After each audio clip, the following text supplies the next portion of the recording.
So, welcome to the show, everybody. Sean Palmer, Seth Kamens is over there. No. I may be the only person in New Jersey wearing a sweatshirt right now. Why are you wearing a sweatshirt right now? Because Mark has decided that even though it's 98 outside, that we should have it like 65 in the office. So Wait, you froze. Wait, I'm what?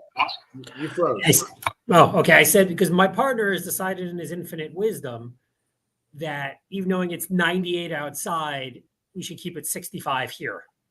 So hopefully you don't pay the air conditioning bill. I do not pay the that would be the take that I would have. Hopefully you don't pay the air conditioning bill. I mean, I pay mine and it's a toasty 73 in here. So, yeah, I'm one of those guys that keeps it. I turn on and off the air conditioning throughout the day. Anyway, did you watch it? Now, before an announcement came out today, I set up the show with the precursor of the baseball home run hitting contest last night. Right. Did you see any of it? No. Did you listen to the national anthem? I heard it was ungood, but I did not listen. It was beyond ungood. Okay. It was the worst. It was worse than Carl Lewis. Worse than Carl Lewis? Who sang it? It was worse than Roseanne Barr. It was performed by a 4-time Grammy Award, Grammy nominated artist. Now, generally, and this is why I say I posted this before this came out. Generally, I would come on here and say, "Oh my God," except today, she came out and said, "I was drunk." And I check it. Well, but she's checking herself into rehab. What's her name? I have no idea. Okay. I don't know, but I mean, you know what? For those that did not hear it, let's play it because I think it's really, really, it's so bad. Hold on. Let's see if we can. I'm going to share the screen. Let's see if it works. Turn on the sound.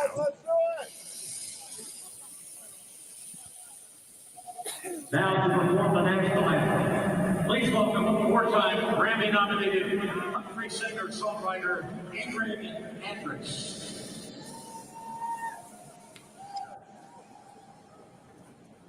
Oh, say, can you see right in the dawn's early light what so proudly we hailed? Is this a microphone issue?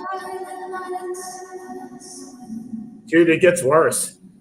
Whose broad stripes and bright stars through the perilous fight. Wow. Wait. For the ramparts we watched were so gallant,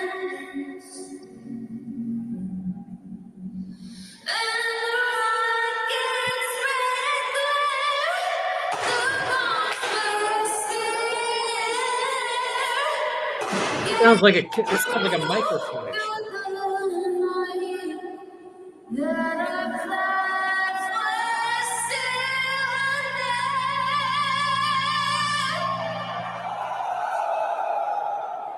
Who saved us that storm? But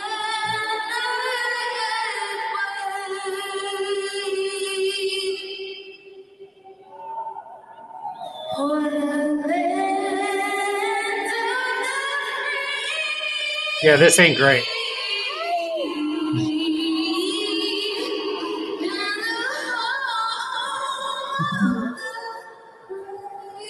All right. So first, it sounds like somebody stepped on a cat.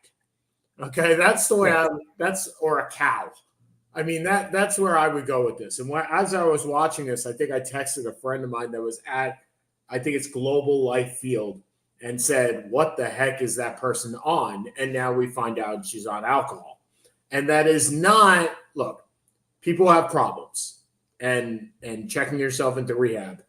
But wow, that is going to be played over and over and over and over again till the end of time. That was so bad. And yeah. And by the way, the home run hitting contest was great. I mean, I didn't know who half the people were. Oh, come on. Half the people? Okay, maybe I knew half the people. Hold on. Bobby Witt Jr., you know who he is. Of course. Pete Alonso, you know who he is. Gunnar Henderson. Yes. Alex Bohm. No. Teoscar Hernandez. I feel like I should know him. Was he on Philly? No, he was on Toronto. Okay, then no. And now he's on the Dodgers. It vaguely rings the bell, but I didn't. Okay. Okay. You know Adonis Garcia, who last year was in Texas. He was the home run hitting contest. Right. Yes, the home run hitter from Texas. Okay. Okay, so you know him, you know Henderson, you know Marcell Ozuna. Sure, he's like 87 years old.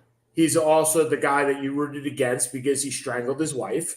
And so, yes, he shouldn't even be in baseball, let alone anything else. And we can get to Kevin Porter later as to why this guy should not be in sports. You know Jose Ramirez.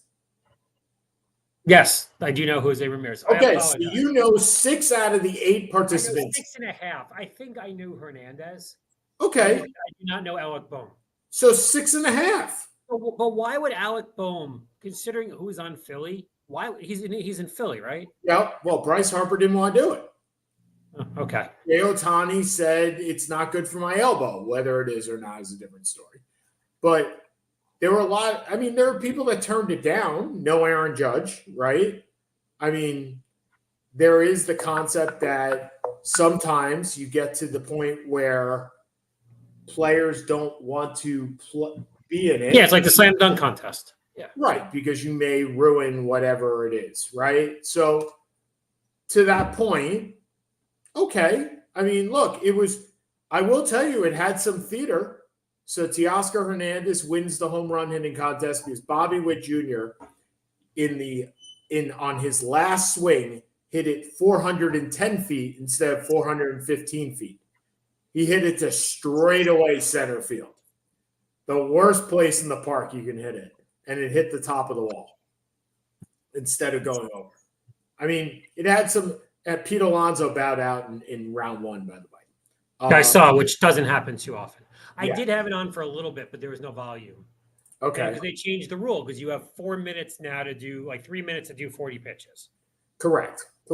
And, I mean, look, it should be you get 10 outs, period. But I understood why – they wanted some time constraint on this. The problem is after the 3 minutes, you then had 3 outs after that on top of it, right? So you had, and if you hit one 425 feet, you got a 4th out. Just different rules. And Jose Ramirez is the only one that couldn't hit one 425 feet. I mean, that guy is compact. Slacker. Yeah, he's compact. He's 5'8". And he's kicking the crap out of him. Jose Ramirez is 5'8". Yeah, he's a short guy. Everybody else was tall and lanky. He's short and compact. Also, Vladimir Guerrero not making an appearance. Didn't play, yes. Enough guys not making an appearance. So, all right. So we're at pretty much the halfway point of the Major League Baseball season, and you're still not into it, right? When do you start? Well, we got the Olympics starting in Wimbledon finished, Copa Americana finished, Euros finished. And normally I would kind of start to little pay attention because I'm not into fantasy football yet, although I have a draft in 3 weeks, which is absurd. But with I probably after the Olympics. So let's talk Copa Americana. So it just ended. It did. In a flurry.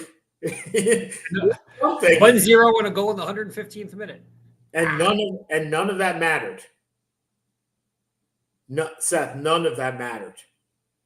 What do you mean? What do you mean? What happened at Hard Rock Stadium mattered. No. Oh, no. Nobody cared. The game didn't matter. The game does not. I mean, if that is a precursor to what we're going to see at the World Cup, which it will be. It will be. They're better. I mean, you're looking at security lines 2 hours long, which is exactly what it should have been at the Copa America final. I'm struggling going with this, but yes. I'm struggling as to how people did not foresee this. Maybe you could tell me how people did not foresee that there would be wild fans. Because doesn't this happen everywhere else but the United States? That you have wild, rambunctious soccer. But we're a special country. This stuff doesn't happen to us. Sure. Let's go with that. I'll lead you on to that. That's fine. I'll lead you that. Okay, next week we'll talk a little bit more about the Olympics, but let's go into our Anthony Davis most valuable player. Of the Olympic team? Of the Olympic team. We are a week. We still haven't started yet. And I mean, look, if you're going to say that because he's the only one of the three big men. I mean, I'm assuming Embiid's going to get hurt at some point because he's Embiid. I'm assuming Embiid's hurt already. Like I'm assuming somebody. I think it was Zach Lowe said this on his podcast. When was the last time that Joel Embiid wasn't either recovering from an injury or playing himself into shape? Like, when was the last time one of those two things did not occur? 2017. Right, but that's what I'm saying, right? So right now he's playing himself into shape. And if he's playing himself into shape and Bam Adebayo is really 6'9", which he is, we got one big guy on this team, and his name is Anthony Davis. And it does make me think if Durant is too hurt to play, I mean, I'm assuming he's still going to, that instead of going for Jaylen Brown, you may have to go in a different direction. We're going to play this game again? I mean, my Lord. Jaylen Brown doesn't get picked next time. Well, but the whole point is you need height. I know. Give you height. So who's next anyway? Give me an American big man. Jared Allen. Again, I'm just kind of looking through the list very quickly. JaVale McGee? I think Jared Allen is probably a better. I am being facetious, but JaVale McGee. By the way, you know JaVale McGee has won 3 championships and a gold medal, right? He won a gold medal? He won a gold medal. Did he really? Worst player ever to play on an Olympic team? He's got to be on the count. Well, he's got 3 championships, so I'm not sure how bad he is. He's got 3 championships. No, but there's a difference between worst player, only player in NBA history to make an Olympic team but never make an All-Star team? Maybe. No, Christian Laettner, I don't think ever made an All-Star team. Yes, he did. You and I have had this discussion. Nick Claxton, he's got to be on the list. Jesus. No, I'm saying like big men that are American. How many are there? I'm looking. I'm looking on. Right, and you're struggling to find one. Brooke Lopez. Karl Anthony Towns. Karl Anthony Towns is not a big man. He's 7 foot. He would have to adjust his It's gait. Brooke Lopez. Yeah, I mean, he's Brooke Lopez, or you would take Brooke Lopez. No, it's Brooke Lopez. If you're looking for a guy that plays defense that is American, it's Brooke Lopez. There's nobody else. Yeah, because realistically, you need the defense because you have Wembyana and Wembyana and Gobert is a hell of a front court. That's right. I mean, if you put France's front court with Holmgren's not a big man to play defense. I don't think you put him over Lopez. I just can't. But if you put France's front court with Canada's backcourt, that's a team that actually might beat the United States. Sorry if you say that. Say that again. France's front court with Canada's backcourt. Yeah, you got 5 All-Stars or 4 All-Stars and 3 All-Stars and Jamal Murray, who might as well be an All-Star. Right. So, I mean, that's certainly something to be talked about. But if Anthony Davis does, if Joel Embiid is hurt and Anthony Davis is not playing what he did basically yesterday, there is nobody that's matching up against Rudy Gobert. There is nobody that's matching up against Wembanyama. There is no. Look, let's be fair here. Nobody's overwhelmingly concerned that Gobert's offensive game is going to carry France to a championship. That's fair. But remember, he's also playing on the same team as Wembanyama, right? So, I mean, you got that too. I mean, it will – look, as much of a we talk about individually talented teams, individually talented. This team is as individually talented as any team maybe since the Dream Team. Individually talented. But as a team, this team has faults if Embiid is not healthy. Yes. And it's inside defense. And it's been the problem that the United States has had for the last 20 years. It's not a mistake. It's not a deficiency that has cost them a gold medal. But every single year, you're kind of like, all right, well, who's matching up against the Gasol brothers? Who's matching up against Wembanyama? Who's matching up against Jokic? Who's matching up against the big men? And for better or for worse, the United States has not produced big men. And remember, Joel Embiid is not an American citizen. No. He should not be playing for them. No, he shouldn't. At all. And so, but you know what? Are you going to watch their games? Serious question. Yeah. Are you going to tune in to watch their games, or only if they're on, you'll watch them? Well, the way I look at it is that I'm in my office with a 65-inch screen about 9 feet away. You have a hard life. Kind of. Oh, I'm sorry. You're cold. That's the extent of your hard life. You're cold. You're Eskimo. I will have the Olympics on all the time. From the minute I get in until the minute I leave. You're a triple cast guy. You're going to be looking at every channel. I'll do what I can. I don't know how they're going to set it up. I think YouTube TV is going to have similar to to what they have with football. You're going to have 4 different channels. Right. Then that's what's going to be. Sports. And so it's a 5-hour difference. So when I get in at 9, it's one or two. Yeah, or 2 o'clock. I leave at 5:30. Olympics will be over by then. 10 o'clock at night for the most part. They'll be over. Right. So at that point, they end, give or take, August 10th, something along those lines. July 26th, August 9th, July to August 16th. I forget if it's 2 weeks or 3 weeks. I think it's 2. And then it's time to then we start to get ready for college football and fantasy football, and baseball to me is always a second tier. Have you so you talked about your draft? You talked about that you have a draft already. So I have a draft August 9th. Right, you have a draft already scheduled.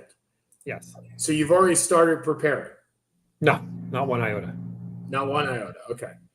So surprisingly, somebody texted me the other day and said, "So when is our draft?" And I was like, "So routinely this league, we have our draft the first weekend, the first Labor Day. We have it that Monday night." And I was like, "It's July 16th. Am I really starting to think this early about my draft?" And at the same time, I know you and I do. We think year-round who we're keeping. I mean, we could call ourselves the redeem team as far as I'm concerned, based on last year. Worst team to ever win a championship. Yep. But we redeemed ourselves. And so I think it's a matter of when do you start? I know you have August 9th as your draft. You start 2 weeks after the Olympics? Yeah, it's actually my big neighborhood draft. Right. So it's a 12-person auction in person. Okay. So I kind of know who I'm keeping. You're allowed to keep 2 QB. I think it's $220. QBs go for like $70. Like numbers go insane. Sure. So I have Kyler Murray at 4, and I have Dak at 30. Okay. So the only other one I can keep is maybe Michael Pittman. Well, we'll get into that. We'll get into that in a couple of weeks. But I was just wondering whether you had started thinking about it. But it sounds like you have, just in general. A little bit. Okay, so last week we ended off talking about the NBA, right, and where we were and where the teams wound up after the draft. We're now into Summer League. Have you watched any of Summer League? I'm just curious. Do you care at all? Not really. I mean, I just can't. I can't. Look, this is the way my mind always works. Kind of just like teachers take summer breaks. I watch a lot of football. I follow a lot of basketball and soccer and hockey playoffs and college sports. Around May till like August, I got the French Open, I got Wimbledon. This year we have the Olympics. But I am not killing myself watching sports in the summer. I just can't. It's like when you hit the Super Bowl in February, you're kind of ready for a break from football for a while. Wait, hold on. You watched Wimbledon. I know you did. I did. Okay, so is that not sports? It is, but it's not a hardcore pay attention. It's not. Yeah, it's on. I watch it. It looks like YouTube soccer highlights from the World Cup a couple of years ago on. I just always have something on in the background. But I'm not. But again, Wimbledon's a 2-week thing. I'm not watching a season of anything right now, except for a season of Hard Knocks with the New York Giants. And you're actually watching that? Yeah, that I watch. But that's again. I haven't watched one bit of that. I think you would like that. That's what you want to do when you grow up. No, I am totally against the concept of Hard Knocks. I hate reality TV. I hate it. I don't watch any of it. And with regards to this, why do I need to know? Why? What's the purpose to knowing that Saquon Barkley may or may not have been the guy? Or I don't see. Do you want to know what's behind the curtain? I'm sorry, GMs and coaches lie to you. Yeah. Hallelujah, I knew that. You know what? It's something we haven't really seen that much of, so it's interesting, and it's my team. It's your team. Oh. I get that. Okay, so let's go down that path very quickly. Is there anything that you've seen in Hard Knocks that has surprised you, except for the fact that Brian Dable may run a 40-yard dash, from what I understand? No. But I mean, I read enough and follow enough and watch enough, just like you when it comes to football, that there's not going to be anything that's going to shock you. I think I'm 2 episodes in. So when I get to the 5th, we'll see if there's something there that's interesting. By the way, Brian Dable reminds me of Earthquake from wrestling. From WWE. If he's running the 40-yard dash, that would be Earthquake coming down the 40-yard. He said he's going to run the 40 at one point in these shows. He said he would run the 40. So, yeah, I don't pay any attention to it. I will tell you that flat out. I have never watched it. I think that I don't watch the wide receiver, Amazon, whatever. I watched one episode of it. I was not enthralled. I see some clips where Devontae Adams is pissed off and Mike Greenberg believes that he's going to be a Jet, and Dan Orlovsky thinks he's going to be a Jet by the end of training camp. And I go, yay, we're becoming the Philadelphia Eagles, Vince Young super team. And the only thing that happens when you have a Vince Young super team or a LeBron James. You go 7-9. No. Or I guess now it's 7-10. Or you just look, when LeBron James put together his super team of him, Bosch, and Wade, he promised how many championships? Not 1, not 2, not 3, not 4, not 5, not 6. I think it was 7. I think it was 6. I think the final was 6, right? How many did he produce? Right. Anytime you say we're going to form a super team, by the way, there is inevitable disappointment. The super teams don't need to proclaim their super teams.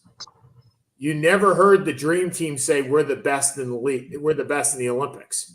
They just went out and beat everybody by 40. Why would you need to do that? the best. Jordan never said we're a dynasty. He just went out and did it. Not sure if he said that or not, to be honest. He said it afterwards, but he never said it during. He said three-peat, right? Riley said three-peat more than anybody else, right? But the fact is, the teams that are that good, Steph Curry doesn't have to challenge you to a game of horse to prove how good he is. Steph Curry's just that good. I have a question for you, though. Is there anybody in the NBA that you – and we're going to circle back to the NBA. Is there anybody in the NBA that has legitimately surprised you over the course of his career? Because Steph Curry is total surprise to me. Steph Curry shocks me. I mean, when you put him up, like, I am shocked at how effortless he plays. And I never thought a jump shooter, and that's what he is, right? He is a jump shooter. I never thought a jump shooter could crack the top 15 in NBA history. Ever.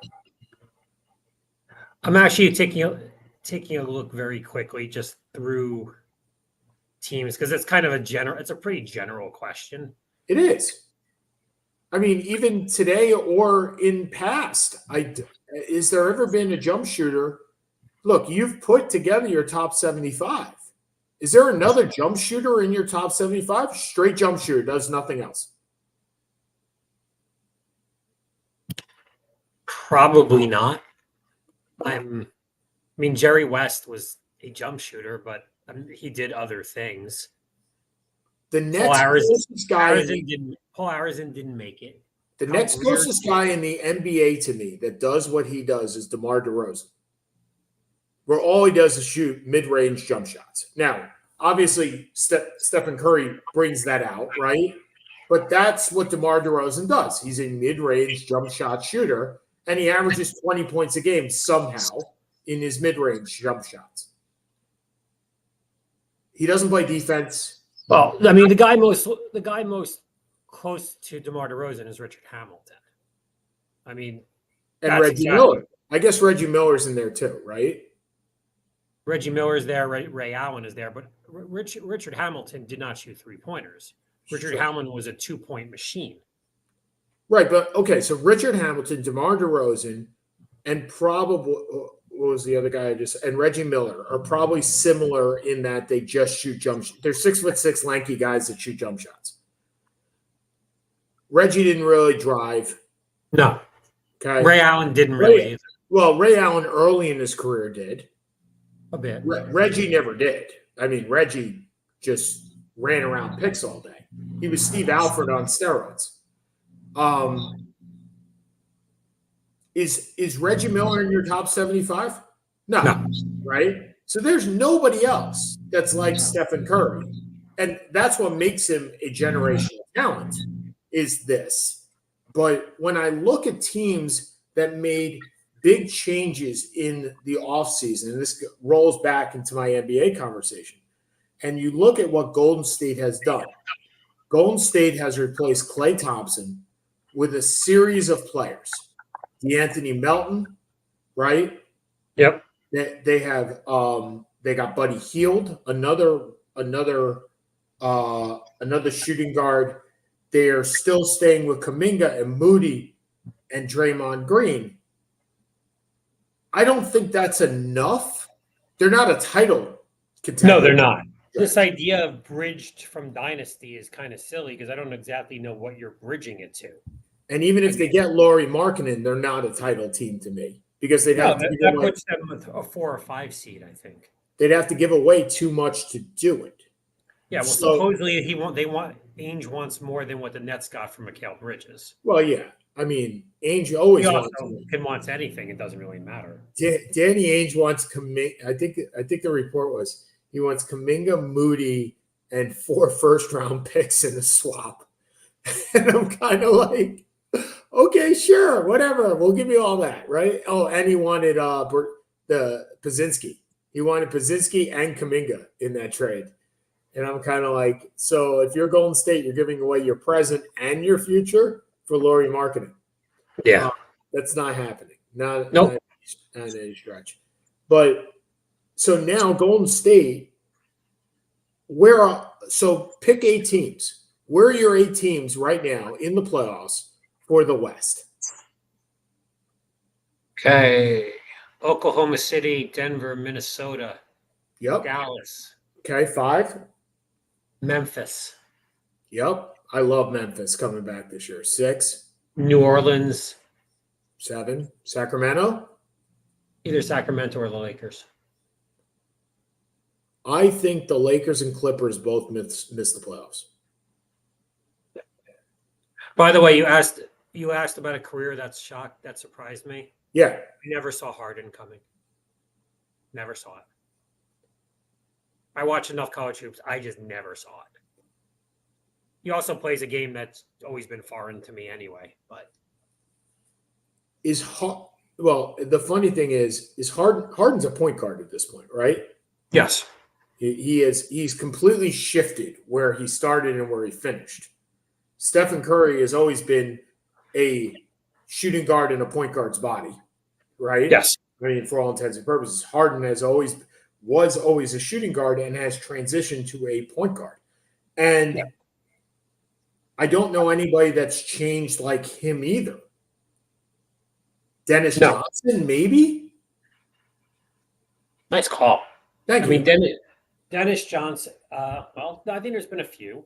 Gus Williams. I mean, Dennis Williams, I can't really speak of, but Dennis Johnson was a number 1 guard who became literally a third option. And changed his game. Chris Bosh went from a first to a third option, also changed his game a bit. I'm not talking about that. I'm talking about literally going from a shooting guard to a point guard, like shifting the game, not going to a first or a third option. Bosch's game is still Bosch. Yeah, well, no, he became a 3-point shooter. Well, how about Brook Lopez? Again, shooting guard. I get shooting, but he was a banger, and now all he does is shoot threes. Yeah, Jason Kidd, same way, right? Jason Kidd was a dynamo that just towards the end of his career just shot threes. Yeah. I mean, the 3-point shot has totally – well, and that goes back to Stephen Curry, right? Is that he changed the game. I mean, completely changed the game. Okay, so what is your over-under? What do you think the possibility is that the Lakers and Clippers both miss the playoffs next year? I think there's I look at the Clippers. You lose George. Kawhi just seems to get hurt all the time. Harden could zone out tomorrow. He got his contract. He could zone out tomorrow. I have no way to – you could tell me the Clippers ended up 3rd in the West. You could tell me they ended up 13th in the West. I wouldn't be stunned. Well, maybe not 13th, but I will tell you I'd be stunned if they were 3rd in the West. I wouldn't be stunned, but I don't think it's going to happen. The only way that they are 3rd in the West is if Kawhi plays 75 games. Right. I get it. But no, I think everyone is pretty comfortable with Oklahoma City, Minnesota, Denver as your top 3. Although Denver takes a hit because they have no bench whatsoever. Well, you saw your boy got your favorite pick for them tore his Achilles, right? Holmes? Yeah. First round pick they have no bench. Nope. I mean, I think eventually they'll get Russell Westbrook, which I'm not exactly sure is a bench, but it's something. I mean, it is something. It would be better than what they got today. The Thunder are the most talented team in the NBA.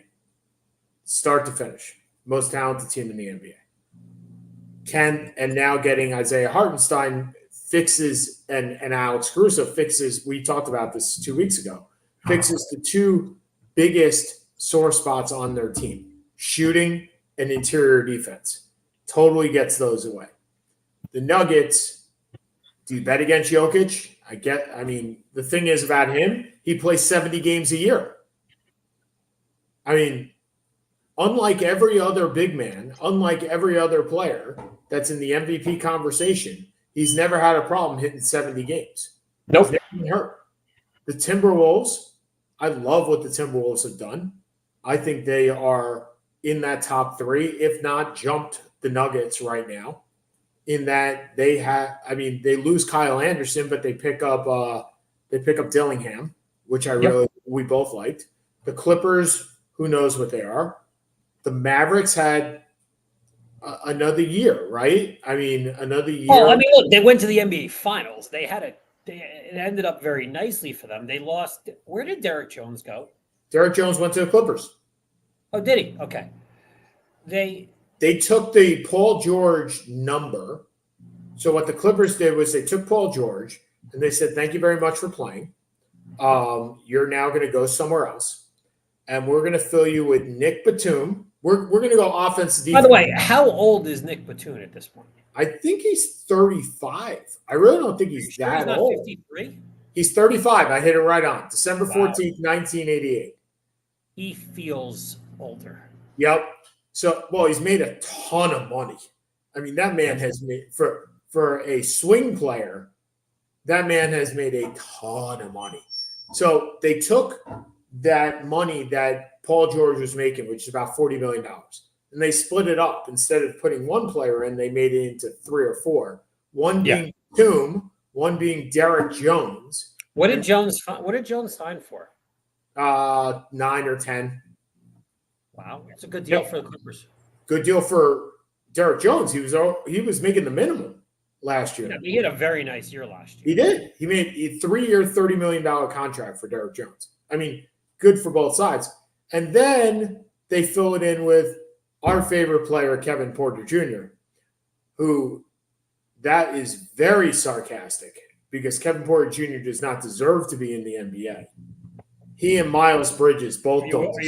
Yeah, I mean, for those that are unaware of what Kevin Porter did, strangle girlfriend, commit felony domestic abuse. Yeah, not exactly the guy that you bring home to mom.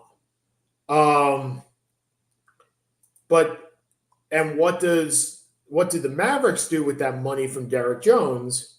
They give it to Clay. I don't think that makes that team better. So. No, I don't either. I mean, if Clay is never, it's hard to recover from one ACL, let alone 2. And Clay's had moments, but if they thought he was the same player, this never would have gotten to this point. Well, the interesting thing is Klay Thompson felt disrespected in Golden State for not starting, right? When Podziemski's so you assume him going to Dallas means he's going to start. Right? I mean, I can't imagine he would go to a place where he wouldn't start. He wasn't promised a starting gig. Let's presume he also closes, right? If you start, you close. I'm not saying that's true for every team, but I don't think he signs without being in the closing lineup. Yep. So your lineup is Luka Doncic, great offensive player. Kyrie Irving, great offensive player. Klay Thompson, good offensive player. He's going to get his looks. And if he can shoot, I have no doubt that he can put in 18 points a game. I have no doubt he's going to hit 4 because threes. He will have because of the spacing, because of the starting guards, he will have. Correct. He's going to have 4 threes a game. Minimum 4 threes a game. Derek Lively and PJ Washington. That's your closing lineup. Okay, so offensively, you may be able to score in the fourth quarter 40 points. Defensively, you're going to give up 75. I'm just trying to figure out where you subbed out your best defensive player in Derek Jones. And you subbed a guy that was very, very tall, very, very long. And you subbed in a guy that was benched last year in the fourth quarter because he couldn't play defense. And I struggle. Yes, they signed Najee Marshall, really nice player. Yes, they still have Dante Exum, really nice player, and Dwight Powell, and they acquired Quentin Grimes. The team as a whole probably got better as a whole. Yes. But closing lineup got far worse. And unless you're going to literally go to a 4 guard and play Grimes. No, I'm just saying, like, how does that work? All right, so let's play the game. Let's play against I don't know. Let's play against I'm just going to pick a middling team. Let's play against the Miami Heat. Okay? Closing lineup against the Miami Heat. So, all right, who's guarding Jimmy Butler in your four-guard offense? Or, I mean, Grimes is too small. I mean, Grimes isn't a terrible guard, isn't a terrible defensive player. No, but he's 6'5". But he's too small. Okay. Butler's what, 6'? Wait, what is Butler, like 6'7"? Yeah, you have one guy over 6'5" in your closing lineup that's not named Luka. Yeah, I mean, I think you're playing Klay Thompson on him. Klay Thompson doesn't, at this point in his career, doesn't have the athleticism. No, what I'm saying, and that's if you play four guards, right? So now let's play three guards. So PJ Washington is on Jimmy Butler. That makes sense. That doesn't, I mean, not really. No, but that's your guy, right? Three guards. So it's Klay, Kyrie, Luka, PJ Washington, and Derek Lively. If that's your closing lineup, those five, okay? PJ is on Jimmy Butler, okay? I assume Kyrie is either on Tyler Hero or Terry Rozier, one of the two of them, right? He's got to be on the point guard, whoever that is. Tyler Hero or Terry Rozier. So let's say Terry Rozier. Bam is Derek Lively. Mm-hmm. So that means Luka is running around with either Tyler Hero, which he is not running around with Tyler Hero, or he's guarding Duncan Robinson, running around like Duncan Robinson. I mean, Duncan Robinson's just standing outside for the three. He's not cutting back and forth as much. Or Jaime Jaquez or Jovic. Yeah. Like, the defense doesn't work for that team. Do they trade for a Cam Johnson or trade for Dorian Finney-Smith? Dorian Finney-Smith would be interesting, but then who are you benching? It comes back to the same thing. The only way that works is if Klay goes to the bench. Well, because you're not going to bench Kyrie in a closing lineup. No. And you're not going to bench Luka in a closing lineup. So on the switch from Derek Jones to Klay Thompson defensively kills this team. Kills them. Unless Klay comes back with a new Achilles that I just haven't seen. And I'm looking forward to that. I think this is 2018 all over. I'm looking forward to it. I'm looking forward to seeing it.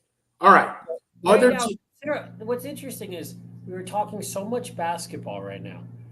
Are you looking more forward to the NBA or to the NFL? Fantasy-wise, I'm looking forward to the NFL. Look, inherently, Seth, my team is going to disappoint me. Which team, the Jets or the Knicks, or both? Oh, I don't think the Knicks are going to disappoint me at all. I think the Knicks are a number 2 or number 3 seed. I agree. Okay?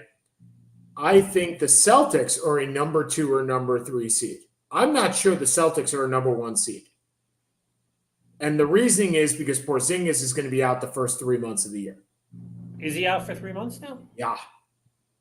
Is Mark Rubin breathing? Yeah, because Mark Rubin has a championship. And you know what? If I had a championship, I'd be breathing for a really long time too. Do you have any? Yeah, that's right. You really don't have much of a feel for what that's like, do you? No, none. I was 10 years old. Thanks for sharing. I am now 48, 38 years.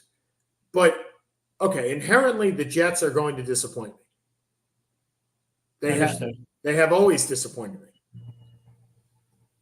Aaron Rodgers is going to tear his fingernail and he'll be out for 6 weeks or something like that. Or we'll acquire Devontae Adams and just tear his ACL in the first play. Mike Williams will, I don't know. He'll never suit up for the team. There's going to be a problem. Every year there is a problem. 3 years ago, C.J. Mosley has 19 tackles in the first game and then goes out and we don't see him for 6 weeks. I mean, inherently there is always going to be a problem with the Jets. I don't think the Knicks can disappoint me, Seth. I don't think there's a way. They're a playoff team. A playoff team. Okay. I am going to see productive basketball in March and April. Yes. Okay. I don't think there's any doubt that I will see productive. The only way that does not happen is if 2 out of those guys gets injured for the entire year. At least. Because even if Randall and DiVincenzo get hurt, I'll still be seeing productive basketball in March. No, your bigger issue is Rob. Your big issue is Robinson. Right, but I'm saying even if Robinson goes out for 6 weeks during the season, I'm still going to see productive basketball in March. Yeah. Even if Robinson goes out for the whole year and they have to deal with Julius Randle at the 5, I will still be in the playoffs. I may not be a championship team, but I'm still in the playoffs. Yes. No way. So I don't have any concerns with the Knicks, quite frankly, disappointing me. And truth be told, if you are a Knicks fan, you're happy with what you got. You're playing with extra gold. I mean, after the last 25 years, are you really expecting a championship next year? No, you're not. What are you expecting from them? I'm expecting a conference final. I don't need a championship to win. Would I love a championship? Oh, would I love a championship? You'd be staying at my house for the parade. I would be staying at your house for the finals because I'd be paying for the finals. By the way, you are not, that is not payment, a ticket. Just making sure we understand that. I'll take Jake. But the fact is, I'm happy with playoffs. I was happy this year with the Knicks. There's no way not to be. Adding Bridges next year is amazing. By the way, I fully foresee Mikal Bridges signing an extension in the next 4 weeks, similar to what Brunson did. Do you think he'll take a $100 million hit? I do. I think he's going to take 3 years, and I think the extension amount that he could take is 3 years and 112. And if he waited a year, he could get 5 years and 200 or something. Yeah, I think they're all going to do it. I think they all want the continuity, except for OG, who wasn't continuity at all. But yeah, I think it's going to come to pass where the Villanova Knicks are going to stay together for 5 years. And I'm not sure that's a great thing, by the way, because towards the end of that, it's going to be really, really hard. But yeah, I think you're going to see some continuity. And the only team in the last 20 years that's had that type of continuity is the one that just broke up. It's Golden State. Yeah, I guess I was going to say the Spurs, but that's more 10, 15 years ago, so I get it. And that even brokered over a couple of different iterations, right? Yeah, a little bit. You had your core. I don't go back to David Robinson. So you kind of had your core 3, and then you brought in Kawhi, and then he left. Yeah. But I mean, the core 3, just like the core 3 of Golden State, the core 3 never splintered in San Antonio. The core 4 never really splintered with the Yankees. You know, the core Yankees 3 are a different game. When you have a salary cap, it's a different game. You can't. And in today's NBA, unless you have one or two of those players that take a hit, a sacrifice, you will not be able to afford a core 3. It will not happen. Yes. I know the Thunder were ahead of their time when they said no to Harden, but let's imagine that decision again today and all 3 of them taking maxes. So you have $180 million in 3 players. That is not going to be able to happen in today's NBA. Understand. Congrats to Charles Dolan on pissing off every Knick fan again. Can't you just keep your mouth shut? It would be nice. We're finally thinking that our owner has put it in the bed, given it to Leon Rose, and now you're saying, oh, I'm not going to make enough money. You just got a $100 million haircut. I think you're okay. Dolan. Anyway. All right. We're going to wrap up the NBA at least for the summer right now. What is the surprise team for you, or what is the WTF team for you, or WTF move of the summer so far, besides the Ron Holland pick at number 5? So you give this off the top. I thought Atlanta got diddly squat for DeJounte Murray. They did. 100%. They got 80 cents on the dollar. Didn't like the deal. I thought New Orleans did very nicely on that. Kind of have to take a quick look through because I don't memorize this stuff. I don't memorize everything that happens. I'm laughing because I'm looking at New Orleans and going, so you wonder about the Knicks having a guy in the middle. You do understand New Orleans doesn't even have a center on their roster, right? Not one. They have a whole lot, but they have no centers. You look at them and you're like, okay, Brandon Ingram for DeAndre Ayton. Who says no? And the answer is Portland says no, because why do I want Brandon Ingram when I'm trying to lose? But I was going to say when you're not going anywhere with this year. I'll be honest. I find it really hard to swallow a team that went like 15-67, signed a player to a 5-year, $230 million contract. I get it, but I just find it very hard to swallow. Wait, Cade Cunningham? Yeah.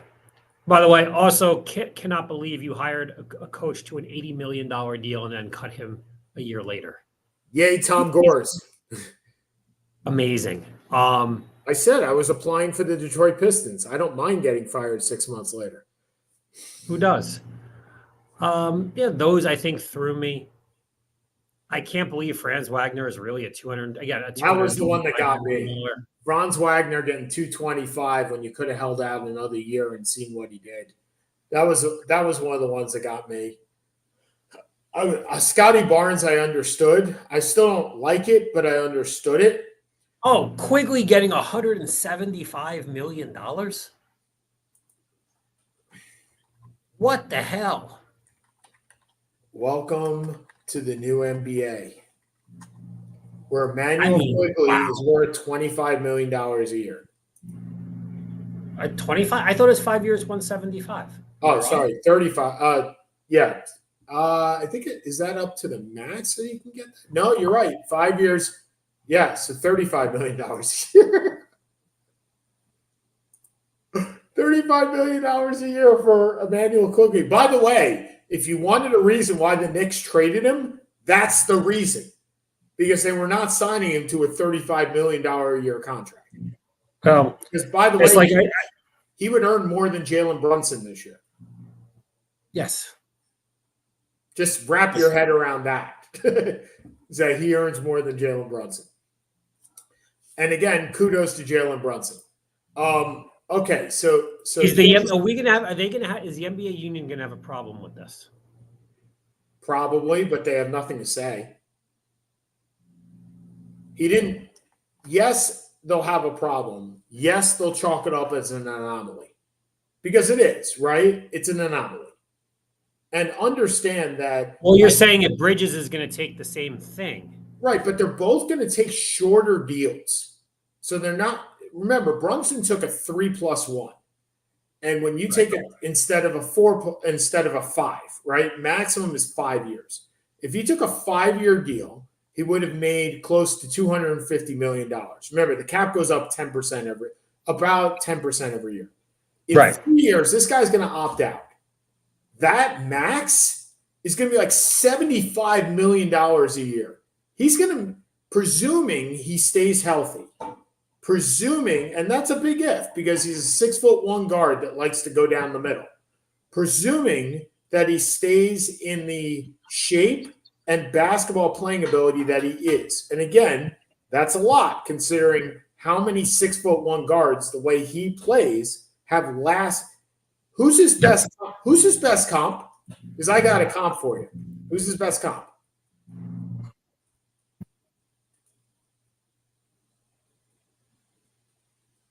He doesn't have the athleticism of a Wall or someone like that. Go back a little bit further. It's not Bibby. How about Isaiah? That's a hell of a comp. Remember, comparing him to a top 10 point guard all time. And remember, Brunson made first team All NBA last year, second team All NBA now. I was going to say I thought it was second, but yeah. But here's the thing, right? When did Isaiah Thomas's career end? When he tore his ACL. Achilles, I think it was. Right, but how old was he? 31, 32. That's what I'm saying, right? Players like that that Stephen Curry has survived in the NBA because Stephen Curry doesn't get hit. He's a smaller player, but he doesn't drive. He doesn't get hit. Jalen Brunson is playing every day, gets the shit knocked out of him. He's getting the shit cracked out of him. So the question is, can his body hold up? And if his body does hold up, Seth, he's gonna make this money back. He's gonna opt out in 3 years, and he's gonna make 35% of that cap, which is gonna be like $210 million. He's gonna have a $70 million salary, which is bleh. Anyway. All right. 4 minutes left. Last notes. Go right ahead, kind sir. Congratulations to Spain. In one day, you win the soccer championship. Deservedly, you're the best team. You were the best team in the Euros, and your superstar wins Wimbledon for the second straight year. Who was phenomenal. Good tournament. It's fun to see that, Federer, Nadal may be gone. Djokovic, if healthy, is still right there, but you have this new generation of Alcaraz and Sinner and Zverev to a lesser degree. Really fun tournament to watch. Looking forward to watching the Olympics, seeing these guys participate. Fond farewell to Andy Murray. Shame he's not going to get to play, I don't think, in the Olympics, but he was never the top three. But, man, he was a hell of a number 4.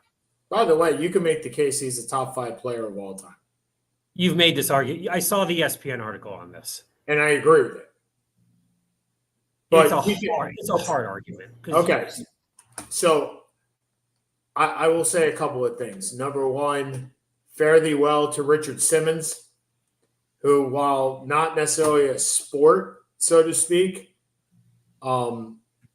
look, exercising was not in vogue when we were kids, and he sure as hell made it in vogue, even to the soccer mom. If you care at all about baseball, if you just have an inkling to watch, I suggest you tune into inning 1 tonight of the National League and watch Paul Skenes pitch his first inning. I don't care if you watch anything else in this. That's about all I'm going to watch. That first inning, this guy is the best rookie pitcher since Fernando Valenzuela. And that is coming from a guy who's a Mets fan. I was going to say he's there with good. And that's your top 3. Yeah. Maybe Mark Finrich? Yeah. Well, yeah, they're all – that's the discussion. And he's in it. And you can watch – he's only going to pitch 1 inning tonight, but I wouldn't be the least bit surprised if he struck out all 3 guys. So – and he's a rookie. So I will tell you flat out, unfortunately, there will be a day where I feel that we will get the same thing that we got with Matt Harvey, in that one day, and Shohei Ohtani, right? Skenes needs Tommy John surgery, and he's out for 1.5 years, right? And the thing about Tommy John surgery is you're never sure if he comes back the exact same way that he left. So watch the first inning today. Okay, for Seth Kamens, I'm Sean Palmer. Next week we'll have a different time because I'll be on a plane at this point. But we'll probably do it Tuesday during the day. So we'll find a time. All right, everybody. Have a great weekend. We'll talk to you soon. See ya. Bye, everyone.